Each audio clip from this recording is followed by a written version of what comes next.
Donc, je continue. Je ne sais plus où j'en étais, mais je continue, c'est pas grave. Donc, si vous comprenez la finalité, en tout cas idéologique, et même sociétale, on va dire ça comme ça, du plan du Grand Reset, et après, il n'y a qu'à voir quels sont les outils, les méthodes, les complices, et ceux, que ce soit des castes, des communautés, des lobbies, qui ont intérêt à ce que ce plan aille à son terme. Donc, la philosophie ou l'idéologie de cette loge des francs-maçons, dont j'ai parlé tout à l'heure, vous l'avez compris, je crois que beaucoup de gens ont compris ça. Et vous remarquez, je ne sais pas si je l'ai déjà dit, parce que je parle tellement que je ne sais plus à la fin, que le cheval de bataille du Grand Orient de France, qui est affirmé dans toutes les interviews de n'importe quel grand maître depuis 40 ans, c'est la laïcité. Déjà, on peut se demander, mais c'est juste ça leur truc, la laïcité, mais c'est pas un combat la laïcité. Sauf que, sous le prétexte de la laïcité, et je dirais à géométrie variable, puisque, petite parenthèse, souvenez-vous quand même que tous les immigrationnistes de la gauche caviar, Parti socialiste, qui ont facilité l'immigration massive musulmane, notamment, bien sûr dans le cadre d'accords avec l'ICESCO, l'OCI, ça j'en parle souvent, mais personne n'en parle, je ne sais pas pourquoi, ça a l'air d'être tabou, c'est tabou en vérité. Eh bien, tous ces gens-là, alors évidemment qu'il y a beaucoup de juifs, je viendrai juste après, tous ces gens-là qui étaient ou qui sont encore, il y en a certains qui sont vivants, francs-maçons, eh bien, au nom de la laïcité, ont favorisé l'immigration d'une population qui est tout sauf laïque. Je parle des musulmans. Mais c'est même pas un reproche, à la rigueur presque au contraire. La population musulmane, arabe et musulmane, en moyenne, alors bien sûr qu'il y a des apostats, bien sûr qu'il y a des non-croyants, comme chez les juifs. Chez les juifs, n'oubliez jamais qu'il y a plein de non-croyants qui s'en foutent de la religion, ils ont juste un non-juif. Avoir un non-juif, ça ne veut pas dire être un rabbin. Bon. Eh bien, ils ont tout fait pour importer cette population inassimilable. Et ce qui est étonnant, c'est que, si vous voyez bien l'immigration, je suis désolé, ça va être un peu raciste ce que je dis, mais c'est une évidence, toutes sortes de populations d'origine européenne, les Italiens, les Espagnols, les Polonais, bon, les Juifs c'est un peu bizarre, ils venaient un peu de partout, mais prenons même les Asiatiques, voilà, les Chinois par exemple, vous remarquez qu'il y en avait qui arrivaient tout de suite, qui voulaient s'intégrer, qui voulaient être fiers de s'intégrer à ce pays, ce grand pays qu'était passé la France, puisque est en train d'être détruite méticuleusement. Eh bien, ils étaient contents de devenir français, ils donnaient même des prénoms parfois français à leurs enfants. Je ne suis pas Zemmour, moi, je ne veux pas que ça soit obligatoire, juste pour dire. Quoi. Et on s'aperçoit que génération après génération, au bout de une, des fois même deux, les enfants, ça y est, ils étaient super français, patriotes, allaient la France, dans les stades, etc. Drapeau français, sans être traités de fascistes. Et donc ça, c'est en majorité. Et bizarrement, tous ceux qui sont musulmans, on peut comprendre, encore une fois, ce n'est pas un reproche, c'est un constat. Ceux qui sont musulmans, une grande partie, toujours pas d'amalgame, un pourcentage, eh bien eux, c'est le contraire. C'est ça qui est extraordinaire. C'est que plus il y a des générations, et moins ils sont assimilés, moins ils sont intégrés, plus ils veulent revendiquer leur racine ou je ne sais pas quoi, et quelque part imposer leur code religieux. Alors pourquoi? Je mélange un peu les pinceaux, mais vous allez comprendre où je veux en venir. Eh bien, parce que la première génération d'immigrés venait ici pour travailler, eux, ils étaient conscients, puisqu'ils étaient nés dans leur pays respectifs, ils étaient conscients, mine de rien, de la chance que la France leur donnait de pouvoir travailler, parce que si on entend les troisième, quatrième générations, on dirait que leurs parents, ce sont les seuls au monde qui ont travaillé à l'usine ou chez Renault. Il y avait aussi des ouvriers polonais, italiens, enfin français, mais d'origine. Il n'y a pas que les Arabes qui travaillaient chez Renault. Enfin, je prends un exemple bidon pour vous faire comprendre. Quoi. Ils ont travaillé comme plein de gens travaillent dans plein de pays. Mais eux, ils considèrent que c'était de l'esclavage ou du racisme ou du mépris, je ne sais pas quoi. Eh bien, la différence, c'est qu'au début, ces gens qui venaient pour travailler, avant qu'il y ait même le regroupement familial, et même au début du regroupement familial, ces gens qui avaient connu leur pays, ils savaient ce qu'ils quittaient, ils savaient ce qu'ils avaient, et bien ils étaient contents, ils étaient discrets, et ils disaient, bon ben voilà, ils disaient pas merci tous les matins, pas exagéré, enfin voilà, ils étaient plus ou moins reconnaissants. Le problème, c'est que les générations suivantes qui n'ont jamais connu leur pays, qui idéalisent par exemple l'Algérie, l'Algérie c'est l'exemple extraordinaire, les mecs toute la journée, one, two, three Algérie, rentrent en Algérie, non, je suis très bien en France. Alors ferme ta gueule et ton one, two, three Algérie, à un moment donné, il faut être sérieux. Donc, eux, ils pensent que leur pays, c'est des pays démocratiques, humanistes, tout va très bien, c'est pas des dictatures, il n'y a pas de corruption, il n'y a pas de tordus, même sexuels, comme on voit ici, ici, d'ailleurs, partout. Non, non, c'est extraordinaire, nous, on est sains, on a des valeurs et tout, c'est quoi cet Occident décadent? Et donc, du coup, il y a les États-Unis. Et en plus, ils nous ont colonisés et tout, on va se venger. Ben non, mais tu te venges sur qui, gars? Ils sont tous morts, les mecs. Tu vas te venger sur quoi? C'est pas grave. Oui, l'esclavage. Ben, l'esclavage, gars, on a fait 200 ans d'esclavage, les Blancs, ou 250 ans. Mais excuse-moi, qui livrait les Noirs? Des Noirs comme toi, hein, des marchands, l'exploitation de l'homme par l'homme. Il n'y a pas de racisme, ça se faisait partout. Ah, t'es arabe, pardon, je croyais que t'étais noir. Ah ben écoute, toi, c'est pire, toi, t'as 1200 ans d'esclavage dans les pays par les Arabes. Hein, tu sais, ils coupaient aussi les machins, hein, tu vois, pour faire des eunuques. Ils venaient chercher des Européennes pour les mettre dans les harems. Ils prenaient des Noirs pour faire des travaux de force. Hein. Et puis même dans ton Coran, gars, tu l'as lu ton Coran, t'es musulman, t'as des valeurs, ok. Eh bien, dans ton Coran, l'esclavage est tout à fait indiqué. Il n'y a aucun problème avec l'esclavage. Mais attention, ne pas mettre en esclavage les musulmans. Attends, là, il ne faut pas exagérer. Il n'est pas du tout raciste, ton Coran. Il n'est pas du tout impérialiste. Hein. On s'étend partout, on conquiert. Non, pas du tout. Il n'est pas du tout sioniste, en fait. C'est dans la tête de ces débiles. L'impérialisme, le racisme, le suprémacisme, tout ce qu'on veut, c'est sioniste. Bah, les gars, moi, je pense que les juifs, ils sont moins sionistes dans ce sens-là que l'islam. 10 fois moins. Donc, ils veulent se venger de tout. Alors qu'en vérité, il n'y a pas à se venger. Vous imaginez si nous, les Français, on se vengeait sur dès qu'on voit un Allemand dans la rue, on lui casse la gueule. Je m'appelle Muller, ok, mais moi, j'ai rien à voir avec. Je ne suis pas responsable des trucs de mes ancêtres. Voilà, quoi. Donc, ça veut dire que plus ça va, et moins ils sont assimilés, et plus ils veulent s'imposer, et plus ils disent ouvertement, qu'ils disent, hein, bon, c'est pas pour monter les uns contre les autres, mais enfin, c'est eux qui le disent, vraiment. On vous aura, on va vous coloniser par le nombre, etc. Et en plus, vous êtes des tapettes, je dis ça comme ça, mais vous vous couchez, c'est vrai qu'ils ont raison. On est quand même un pays, globalement, on se couche. Hein, parce qu'on nous a anesthésiés. Et là, je reviens au plan numéro 1, les socialo-progressistes. C'est pour ça que je parle de connexion, parce qu'on ne peut pas me faire croire, moi, que si ce n'était pas avantagé, voulu, facilité, on aurait aujourd'hui dans un pays, la France, hein, qui est né de l'Église, on aurait nos institutions, nos syndicats, notre éducation nationale, nos associations sportives, nos associations culturelles, le showbiz, le machin, tout infiltré par, je dirais, une islamisation des esprits. Hein, ils ne sont pas tous convertis. Hein. Islamisation des esprits. C'est-à-dire que peu à peu, à force de recul, ah ça, oui, bon d'accord, allez-y, bah ouais, vous êtes nombreux, voilà, et puis on arrive à un truc incroyable. Où on est bouffé par le bas, parce que la stratégie des frères musulmans, c'est pas d'attaquer vers le haut. C'est pas de tout de suite arriver à placer des gens en tête de gondole. Non, c'est plus discret que ça. Ceux qu'on place vers le haut pour faire croire aux gens que la France est sioniste, ce sont les juifs, justement. Ils servent à tous, les juifs. Alors, je ne dis pas que les mecs qui sont en haut, ils font ça contre leur volonté. Hein. Ce sont des égotiques, ils sont très contents d'être en tête de gondole, les Attali, les PHL, les Cohn-Bendit, c'est-à-dire tous les plus pourris, les juifs ont le devant. Je ne sais pas, tous ces juifs-là qui sont justement issus de cette école. Je parlais tout à l'heure de l'école Soral de Dieudonné, mais il y a aussi l'école socialo-progressiste franc-maçonne. Hein. C'est ceux-là qui tuent la France depuis 40 ans, depuis Mitterrand. Et donc ceux-là, ils sont très contents. C'est des superstars, ils passent à la télé tous les jours. Et donc, et pourquoi on fait ça? Eh bien, justement, c'est une manœuvre extraordinaire pour que les gens, beaucoup d'abrutis, notamment sur les réseaux, leur argument c'est « Ouais, mais t'as vu les juifs, tous les juifs qui y a à la télé ?» Je dis « D'accord, mais les juifs qui y a à la télé, premièrement, ils ne changent pas la politique française, deuxièmement, ils ne changent pas les lois françaises, troisièmement, ils ne rendent pas la France Tel Aviv, quatrièmement, regarde, ouvre la fenêtre, excuse-moi. Pas quatrièmement, ouvre la fenêtre. Voilà. Qu'est-ce que tu vois? Tu vois une France qui devient juge partout, ou tu vois une France qui s'islamise? Voilà, c'est pas compliqué.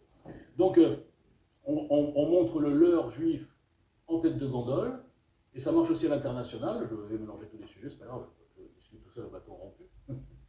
Eh bien, regardez Zelensky.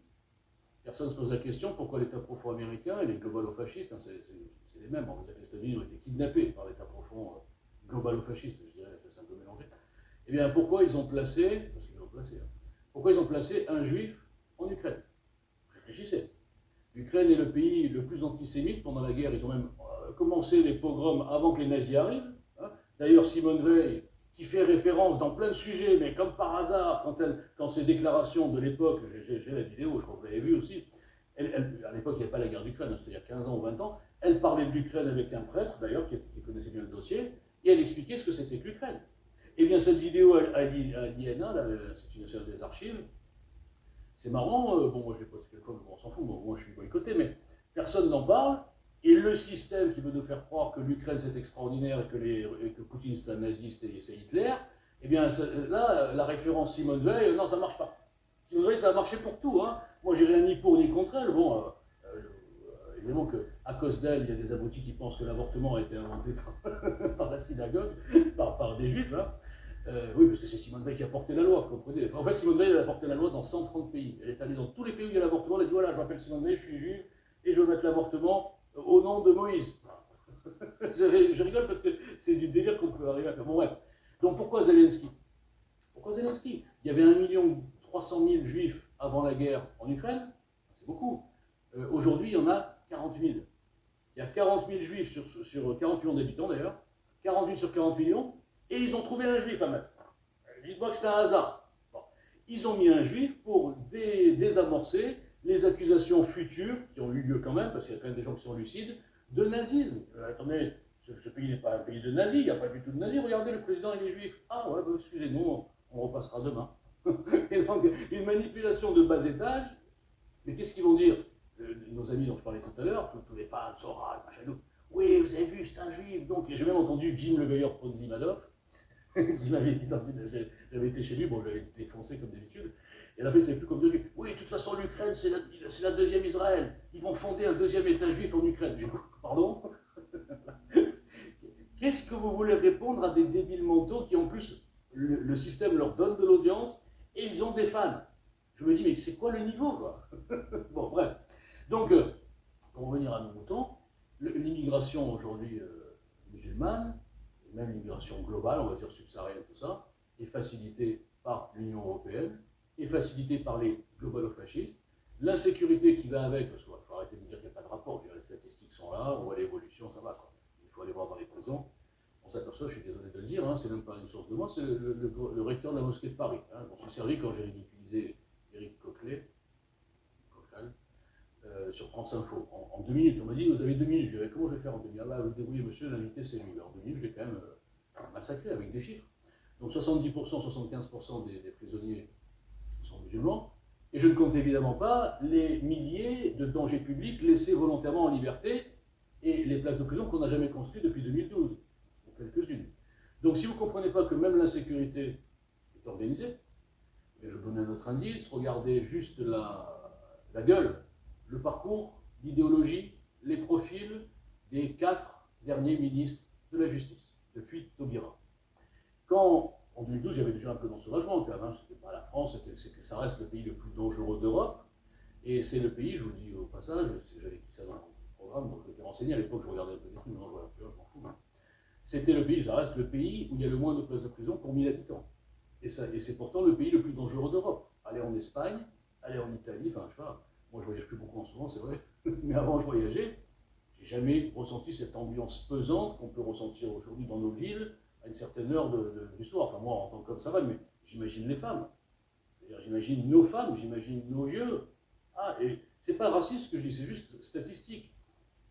Donc je veux dire, si vous ne comprenez pas que tout ça est organisé, d'accord, eh bien vous n'avez rien compris. Donc oui, je reviens sur les profils. Taubira, indépendantiste, indigéniste, qui dit d'entrée, ne faisons pas porter aux Arabes les méfaits de leurs ancêtres. Je reviens à ce que je disais tout à l'heure. Pourquoi les Blancs doivent porter les méfaits de leurs ancêtres, juste les Blancs? Les autres, non, ils sont trop fragiles, après c'est du racisme. Parce que c'est ça le langage subliminal, c'est que ces gens sont encore plus racistes que ceux qui sont prétendus racistes. Parce qu'ils sont tellement racistes, qu'ils sous-estiment tellement ces populations, que ce soit noires ou arabes, qui pensent que si on leur dit, attendez les gars, regardez bien votre histoire, comme ça vous arrêterez de nous emmerder, si on leur dit ça, ils vont faire une dépression nerveuse. Ah bon? Vous avez dit que l'islam c'est l'amour et la paix? Mais nous les Noirs, on vous a dit qu'on n'avait jamais fait d'esclavage, qu'on était des victimes de tout. Et oui, ils sont fragiles. Donc pour pas qu'ils soient en dépression nerveuse, on leur dit non, non, regardez pas votre histoire, on vous dira rien sur l'histoire. Par contre, vous avez vu les Blancs? Ah oui, ils sont solides, ils peuvent supporter, ils ont le privilège blanc. Voilà dans quel... mais j'exagère pas, hein, je pourrais débattre, mettez-moi information, je le défonce. C'est ça l'histoire. On nous a culpabilisés, on nous a détestéronisés, là-dessus il sera sans fois raison, quand sera la raison je le dis. L'idée c'est que l'homme blanc doit devenir une femme efféminée tapette qui se cache, machin, j'exagère à peine, Et la virilité, c'est l'homme noir, c'est l'arabe qui arrive, machin, on est viril, on vous écrase, on vous regarde dans la rue, on vous insulte dans votre pays, et fermez votre gueule, sinon vous êtes raciste. Hein? C'est quoi ça? D'où ça sort? Comment c'est arrivé là? Comment on en est arrivé là? Est-ce que vous pensez vraiment que les Français des années 60, on aurait pu leur faire ce qu'ils font aujourd'hui à la France, ce qu'ils font aujourd'hui aux Français? Est-ce que ça aurait été possible?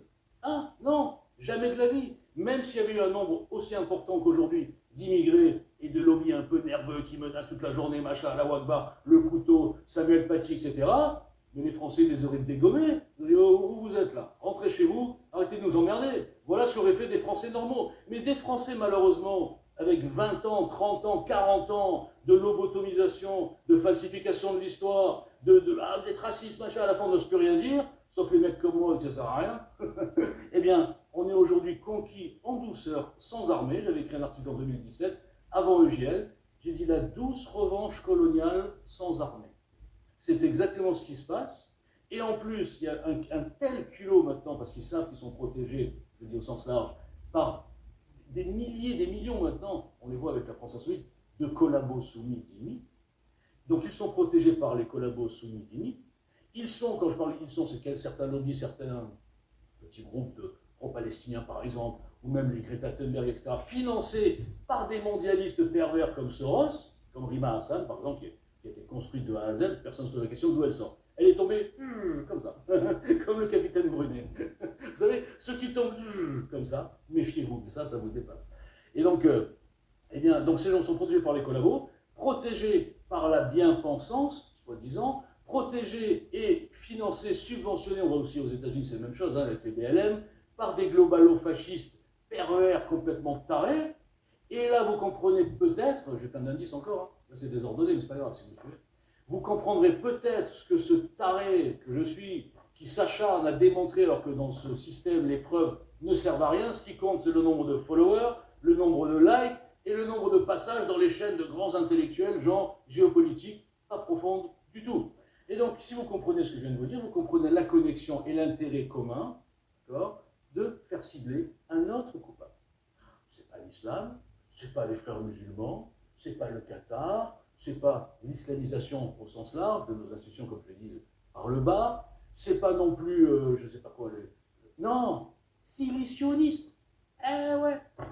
Et si vous comprenez que silicioniste et que Israël, grand comme ça, essaye de survivre depuis 75 ans, comme s'ils avaient le temps de s'occuper de machin, de tordre les esprits en Occident, mais qu'est-ce qu'ils en ont à foutre? Et là, je reviens sur ce que je disais dans la première vidéo tout à l'heure. La logique, les gars. Colombo, qu'est-ce qu'il vous a appris pendant des années sur TF1 en noir et blanc, maintenant? C'était en couleur quand même. Je parle pour les vieux. Qu'est-ce qu'il vous a appris? Le mobile. Putain, c'est pas compliqué. Quand il y a un crime, il faut trouver le mobile. Quand il y a un plan, il faut trouver l'objectif. À qui profite le crime? À qui profite ce plan? Est-ce que ça profite à Tel Aviv? Rien à foutre. Est-ce que le fait que la France islamise profite aux Juifs? Rien à foutre. Voilà, c'est pas compliqué ce que je dis. Eh bien, quand vous prenez ce genre de raisonnement un peu désordonné mais néanmoins incassable, et vous le mettez devant tous ces tocards qui vous disent sionisme, machin et tout, il serait en miettes, il serait ridiculisé parce qu'il ne pourrait pas me dire oui, mais non, tu te trompes parce qu'en 1942, oh non, pardon, il était mort. En 1897, Herzl, il a dit nous les Juifs, je schématise à peine, nous les Juifs nous dominerons le monde, etc. Il n'a pas dit, mais c'est juste pour dire ils nous domineront le monde, machin, il a écrit dans un bouquin que c'est ça. Donc, c'est ça, les Juifs dominent le monde. Qu'est-ce que vous voulez répondre à des tarés pareils et qui forment aujourd'hui le cœur de la dissidence française. La dissidence française, est-ce qu'elle s'occupe de créer un nouveau système, de rassembler les gens pour dire les gars, voilà ce qu'on va faire pour reconstruire notre putain de France qui est en train d'être, je ne vais pas être vulgaire, détruite, ça comme ça, qui est en train d'être détruite? Non! On va s'occuper des Juifs, des Khazars, des sionistes d'Israël. Ouais, ça c'est le bon sujet, ça. Parce que ça rapporte. Si vous faites comme Walter Boujna, vous arrivez comme un connard, en train de prouver aux gens avec la Constitution, avec la Ve République, qui vous prend pour des cons, pourquoi ils vous prennent pour des cons, et qu'est-ce que nous pourrions faire pour sauver notre pays, ça n'intéresse pas les gens. Ça ne fait pas de buzz. Et non, parce qu'on ne leur désigne pas un coupable, parce qu'on ne leur sort pas des théories extraterrestres, la Covid messianique, les Khazars qui mangent les enfants et qui se picousent en même temps. Voilà à quoi vous êtes nourris, par cette dissidence fabriquée, boostée, pour vous distraire. Ou alors Jean-Michel. Mais je deviens dingo de parler seul, quoi. Mais qui vous parle comme moi? Personne. Parce que moi, je ne vends rien. En fait, non, je vends quelque chose. En fait, je vends un bouquin, voilà. Non, je ne vends rien du tout. C'est ça le truc, c'est que tous ces gens vendent quelque chose. Leur bouquin traite d'un sujet complètement tordu, donc il faut que d'abord qu'ils vous fassent venir dans le sujet tordu, et après il sort le bouquin. Ah, je vous avais dit, vous voyez, la Covid messianique. Et il met quoi en photo? Cette ordure de Youssef Indy, la photo des Khazars, avec je sais pas, une espèce de chien, je sais pas, avec tête bizarre, qui mange des enfants. Covid messianique, et après il te parle d'Israël et des Juifs, etc. Et je prends cet exemple comme je peux en prendre 10. Après, il y a l'autre qui va te dire ouais, pareil, les Khazars, ça marche bien. Les Khazars, ça a pris le relais du protocole des sages de Sion. Il ne marchait plus trop parce que les gens ils ont commencé à comprendre que c'était un fake. Mais bon, pas beaucoup, il y a des gens qui croient encore. Donc, moi, il fait trop de choses. Qu'est-ce qu'on trouve ah putain, les Khazars, ouais, c'est bien ça. Ok, on va leur dire attends, je réfléchis. Les Khazars, on va leur dire qu'en fait, c'est des Ashkénazes. En fait, les 12 tribus, ils ont disparu et je sais pas, ils sont partis sur la lune et puis hop, c'est devenu les Khazars. Qui venaient d'ailleurs, hop, c'est tous les Khazars, tous les Ashkénazes, pardon, c'est des Khazars. Et comme ils sont super puissants, super riches, ils ont été expulsés de la cour de Khazarie de leur royaume, là, par les Russes et les Mongols. Ils sont partis comme ça, et ils sont arrivés à Londres, ils ont dit bonjour, nous sommes les Khazars. Ok? Alors fermez vos gueules, on leur achète la City, et on va coucher avec tous vos princes, là, machin. Comme ça, il y aura du sang Khazar dans la cour d'Angleterre. Ok? Oh, pareil, ils sont aux États-Unis, on achète le New York, etc.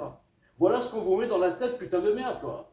Vous êtes des gamins, vous êtes des débiles, vous voulez pas vous occuper de politique, vous voulez pas vous occuper des vrais problèmes de la France, au lieu d'alimenter cette espèce de mouvance de merde qui est même pas capable de se mettre en face de moi. Posez-vous des questions, les gars. Tous les Soraliens, les Dieudonné, les machins, toute cette bande de tocards. Il n'y en a pas un qui est capable de venir contre moi, que je le plie tout de suite et qu'on n'en parle plus. Non, il se cache. Vous idolâtrez la lâcheté, la trahison, la cupidité, l'hypocrisie. Des gens qui vous prennent pour des cons, qui vous prennent pour des clients, comme les politiciens dans un autre domaine, et vous les idolâtrez. Et vous ne diffusez pas quand je les plie sur facture. C'est pas possible. Vous avez peur de quoi? Vous êtes sous pseudo. Vous avez peur d'un groupe de Soraliens. Moi, je les prends, je les massacre tout seul. Tout seul contre 20, 30, 50, qui vous voulez. Depuis 5 ans, je rigole avec eux. Et vous avez peur? On m'a menacé, on m'a insulté, j'ai changé de téléphone, etc. J'en ai rien à foutre. Ouais, mais fermez mon compte. Bon, ça, c'est pas de leur faute, ça, c'est l'autre tenaille de l'étau dans lequel je suis. À la fois par la dissidence et par le système. Et vous comprenez toujours pas depuis 5 ans. Sans déconner, quoi. Je ne vais pas m'énerver, vous m'avez énervé tout seul. Bon, bref, donc si vous reprenez la logique, eh bien vous comprenez quels sont les deux plans, vous comprenez quel est l'intérêt commun, vous comprenez quels sont les acteurs, et je vous donne encore des indices. On vous dit encore la France sioniste. Est-ce que la France sioniste, puisqu'elle est dirigée par les sionistes, puisque tous les médias, si on les écoute, alors que les médias publics sont tous pro-palestiniens, mais c'est pas grave, la France est sioniste. Eh bien, comment se fait-il que Walter Boujna, le plus grand français, chrétien, juif et sioniste, comme le Christ, vous verrez plus tard, mon pote il a écrit un bouquin qui s'appelle Christ sioniste, ceux qui savent lire, qui ont un peu de culture religieuse, si j'ose dire, comprendront que Christ est sioniste. Ouais, ça vous embouche un coin, ça. Et donc, comment se fait-il que ce mec-là, donc sioniste, eh bien, soit le plus boycotté, suspendu, invisibilisé de tout le système, même par les sionistes officiels, qui sont sur les plateaux télé, même par les juifs. Je suis que demi-juif, donc on n'aime pas trop. Je suis un juif qui croit en Jésus, donc c'est vrai que c'est pas terrible. C'est un peu bizarre. Donc, comment vous expliquez que cette France sioniste, eh bien, elle invisibilise le plus grand combattant et défenseur d'Israël, factuellement, sur facture, si j'ose dire, avec des démonstrations, avec des face-cam, avec des articles, qui peut démonter tous les islamistes qui vous disent ah non, les juifs sont pas là, ils n'ont jamais existé, je peux les massacrer en rigolant, toujours avec de l'humour. Comment vous expliquez? Et cette France sioniste met en avant que des antisionistes. Même ça vous passe au-dessus. Comment vous expliquez que le Qatar vienne et nous fasse le bon? On va investir 10 milliards. Par contre, Manuel, tu ne touches pas aux frères musulmans, t'as compris? C'est nous qui les finançons, les frères musulmans. D'accord? Ferme ta gueule. C'est pareil dans tous les pays d'Europe. Fermez vos gueules. Les frères musulmans sont chez eux en Europe. Vous avez compris ça? Hein, c'est pas des sionistes, les frères musulmans. Bon, il y en a qui vont vous dire en fait les frères musulmans et c'est les sionistes qui les ont créés. Voilà. Donc allez voir en Belgique, allez voir en Angleterre, vous voyez ici, c'est même pas la peine d'ouvrir les yeux puisque vous ne voulez pas les ouvrir. Vous comprendrez ce que c'est que les frères musulmans. Vous comprendrez globalement ce que c'est que le plan d'islamisation dans le cadre d'accords qui a été signé il y a 60 ans, enfin 40 ans. Là, vous comprendrez. Vous comprendrez si les sionistes, les juifs, ils sont assez puissants, nombreux pour influencer tout ça et pour envahir avec quoi? On n'a même pas de peuple. Envahir et changer un pays. Hein? Mais posez-vous les bonnes questions, les gars. On a un ours, on a une souris, je dis pas que. Enfin, la comparaison bidon, c'est pas grave. Et on vous dit, oh non, non, l'ours, non, il est gentil, l'autre, regardez, il vous caresse, il vous dit, oh, on aime bien Jésus et tout. Et de l'autre côté, la souris, c'est lui, c'est la souris là, attention, sautez, sautez, c'est la souris.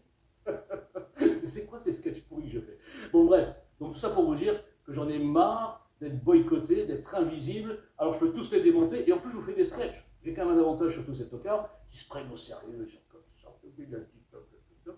Mais franchement, les gars, détendez-vous. Un peu d'humour, un peu de recul, un peu d'autodérision, un peu de pêche, un peu de punch. C'est quoi ces débats bon, je vais pas dire des mots qui vont me. C'est quoi ces débats de bidon, ces débats ouatés, ils font semblant de se disputer, et après ils vont boire un verre ensemble. Ils font la même chose que les politiciens, vous ne voyez rien. C'est un système, c'est un showbiz deuxième étage, où quand vous défoncez un de la famille, il dit à tous, c'est bon, non, non, celui-là ne l'invitez pas. Vous ne comprenez pas de quelle cabale j'ai été la cible, d'abord des inconnus sur les réseaux, auxquels j'ai énervé tout le monde, j'aime bien énerver tout le monde, mais après une espèce, pas de cabale, mais de boycott organisé par toutes ces petites putes là. Ces petites putes qui gagnent de l'argent à cause de votre bêtise, qui font des vues, qui vendent des bouquins, des assurances et tout. Ils se connaissent tous, ils se font la cour, ils restent toujours en bon terme. Pourquoi? Quand vous êtes en bon terme avec tout le paysage, eh bien, vous, même si vous êtes un islamiste frère musulman, ou même, en je ne suis pas sûr, frère musulman, vous passez dans la dissidence de droite. Vous passez chez Radio Courtoisie, qui a fait un accord avec Géopolitique profonde, vous passez même chez Morio, genre la dissidence un peu machin, vous passez partout et tout le monde se refile les invités, ils font des vues, les mecs qui disent la même chose tout le temps partout, qui vont à la fin, ah voilà mon bouquin, et vous êtes contents, vous vous prenez pour des résistants alors que vous êtes des moutons numéro 2, quoi. Moutons de deuxième étage, il y a les premiers qui avalent du BFM, Macron il est gentil, ah, dans du bonheur et tout, sa femme, ouais, c'est une femme, et puis elle est très gentille, c'est très romantique leur histoire. Pédophilie, mais c'est pas grave, non, c'est romantique la pédophilie. Ah, d'accord, ok. Et de l'autre côté, les deuxièmes moutons, ouais, nous on est des ennemis. Eh, moi j'écoute Soral, nous c'est fini, Pierria. Je suis au courant de tout, moi. Les sionistes, je sais tout. Donc, à moi tu ne me la fais pas. Voilà ce que vous êtes sur les réseaux sociaux. À vous, on ne vous la fait pas. Alors qu'à vous, on vous la met profond. C'est vulgaire, non? Bon, bref. Donc voilà. Je reviendrai demain pour la suite de mon sketch.